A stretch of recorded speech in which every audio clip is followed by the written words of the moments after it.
wawasan keagamaan menganggap bahwa doktrin-doktrin Hizbut Tahrir Indonesia itu sangat islami, sangat qurani, atau sangat religius.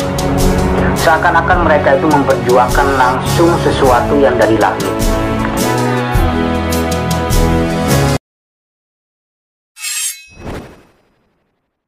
Assalamualaikum, selamat pagi.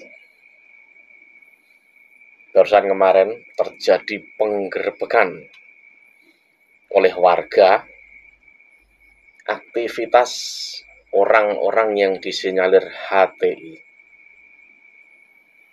Orang di situ sudah paham, sudah tahu lama, bahkan sudah tahu bahwa di sana itulah tempatnya atau sarangnya orang-orang yang disinyalir HTI melakukan pengajian.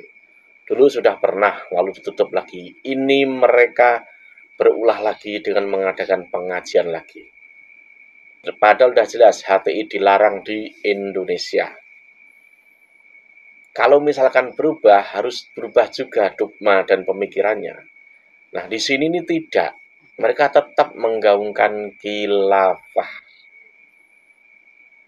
Karena orang di sana lebih tahu siapa-siapa mereka, maka akhirnya digerebek. Anda tahu nggak? Tahu nggak? HTI itu propagandanya tuh halus. Ini ada satu video dari seorang ustadz yang dia ini dulu pernah debat dengan tokoh-tokohnya HTI. Beliau ini juga santri dan dia ini sangat ahli, sangat pengalaman dalam menghadapi dogma-dogma HTI. Apa yang dia katakan ini sangat-sangat menampol mereka. Mereka itu pandai berkamuflase. Tahu saya juga begitu. HTI itu pandai berkamuflase, pandai menjebak dengan kata-kata atau jebakan pertanyaan. Misalkan, pilih mana Pancasila dengan Al-Quran. Nah, seperti itu. Itu salah satu taktik propaganda agar jadi seperti mereka. Mereka di Indonesia saat ini santai-santai saja mereka. Mereka tetap gerak. Tapi kalau sudah besar mereka itu, banyak terjadi di negara Timur Tengah. Apa yang dilakukan oleh orang-orang Hizbut Tahrir. Itu jelas. Salah satunya lewat ISIS. Itu salah satunya. Mereka banyak aktif di sana. Bahkan di Suriah kemarin saja. Itu juga sama. Saat Suriah perang, mereka ustadz-ustadznya banyak pada kabur duluan. Padahal sebelumnya mereka itu apa? Melakukan propaganda untuk melawan negara.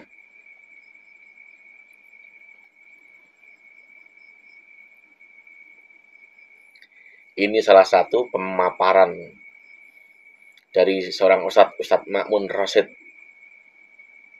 Tapi nggak tahu kenapa, sekarang dia jarang keluar. Dan ini pernyataan dia soal HTI, soal Hizbut Tahrir. Banyak yang salah paham saat menilai Hizbut Tahrir Indonesia. Mereka menganggap ini merupakan sebuah kelompok yang layaknya ormas-ormas biasa memiliki cita-cita luhur, menegakkan syariat Islam, dan menegakkan kalimat Allah. Padahal Hizbut Tahrir Indonesia merupakan sebuah partai politik yang didirikan oleh Taqiyuddin An-Nabhani pada tahun 1953 di Yerusalem dalam konteks dia secara pribadi sebagai oposisi yang anti terhadap pemerintahan.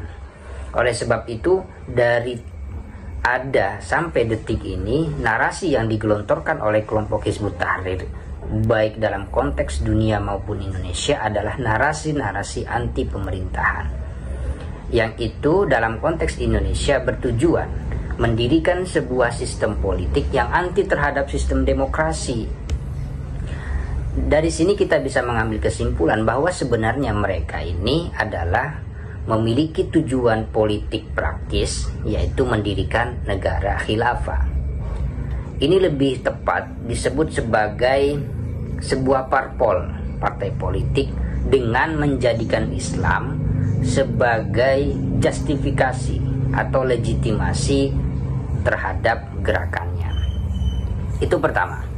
Kedua, banyak orang ya khususnya di perkotaan yang minim terhadap wawasan keagamaan menganggap bahwa doktrin-doktrin Hizbut Tahrir di Indonesia itu sangat islami, sangat Qurani, atau sangat religius. Seakan-akan mereka itu memperjuangkan langsung sesuatu yang dari langit. Seakan-akan mereka ingin menegakkan perintah Tuhan langsung. Jadi mereka menggambarkan seakan-akan mereka adalah juru bicara langit, atau juru bicara Quran, atau juru bicara sunnah. Padahal apa yang mereka perjuangkan itu merupakan interpretasi dari sekumpulan apa yang mereka ketahui, kemudian mereka rumuskan, mereka tuliskan, mereka konsepkan, itu yang mereka perjuangkan. Artinya tidak ada bedanya. Ingat bahwa sistem pemerintahan dan apapun hukum yang ada di jagat raya ini semuanya terfokus pada kehendak politik manusia. Drivernya siapa? Bukan kehendak politik Tuhan.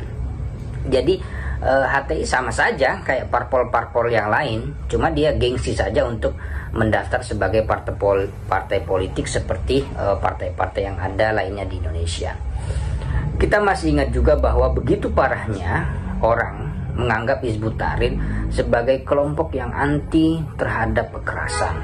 Padahal strategi yang kerap mereka pakai selama ini ya memang menjadikan citra mereka sebagai seorang yang damai itu sebagai sasaran antara. Jadi ini hanya antara saja, hingga kemudian apa yang mereka kehendaki seperti perbantuan dari pihak militer maupun dari pihak kepolisian itu mereka bisa raih untuk menuju terciptanya sebuah negara khilafah yang bersifat global.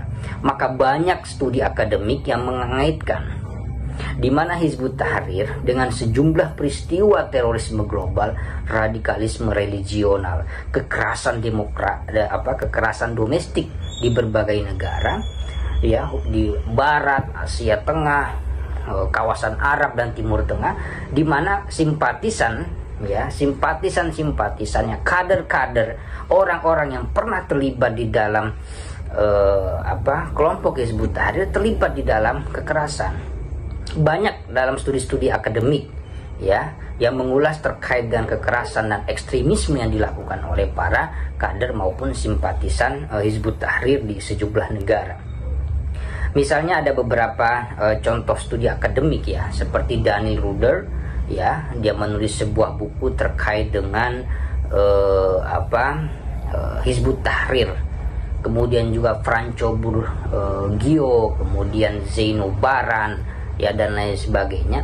Itu adalah orang-orang yang meliput sejumlah keterlibatan kader maupun simpatisan Hizbut Tahrir di dalam praktek-praktek kekerasan. Baran misalnya, peneliti dari Hudson Institute ya, terlibatan sejumlah para aktivis, kader maupun simpatisan Hizbut Tahrir di dalam aksi-aksi terorisme maupun radikalisme di berbagai negara. Dalam konteks Indonesia pun sama. Banyak puluhan kader-kader yang pernah bersemayam di dalam Hizbut Tahrir kemudian terlibat di dalam gerakan teroris. Yang paling fenomenal adalah seorang yang bernama Bahru Naim misalnya. Itu orang yang pernah bersemayam di dalam tubuh Hizbut Tahrir Indonesia. Oleh karena itu, ada satu alasan mengapa kita kemudian harus melakukan pencegahan terhadap gerakan yang dilakukan Hizbut Tahrir, karena dalam konteks Indonesia banyak orang yang kemudian terkelabui hingga menganggap bahwa Hizbut Tahrir anti terhadap kekerasan. Tapi pada faktanya Hizbut Tahrir telah melakukan yang namanya kekerasan kultural. Apa bentuknya? Kebencian terhadap pemerintah, menebar kebencian sana sini, menebar kebencian terhadap non-muslim, nomor 2 ke non-muslim ya. Dan orang yang tidak setuju terhadap pemikiran dia dianggap sebagai seorang yang anti terhadap syariat, anti terhadap agama dan sebagainya. Itu merupakan kekerasan kultural. Kedua, kekerasan struktural, di mana mereka melakukan upaya-upaya perlawanan terhadap wacana yang dikeluarkan oleh pemerintahan. Mulai dari tatanan doktrin, wacana, sampai konsep hingga kebijakan, itu mereka tantang semuanya. Yang baik kekerasan kultural maupun struktural itu sangat membahayakan persatuan, kebinekaan, dan keberlangsungan hidup bangsa dan negara Indonesia kita tercinta ini. Oleh karena itu, jangan mudah terkelabui, tetap tegak lurus di dalam upaya pembumian Pancasila sebagai garda, sebagai antivirus terhadap wacana-wacana yang terus digelontorkan oleh kelompok Hizbut Tahrir Indonesia. Semoga ada guna dan manfaatnya.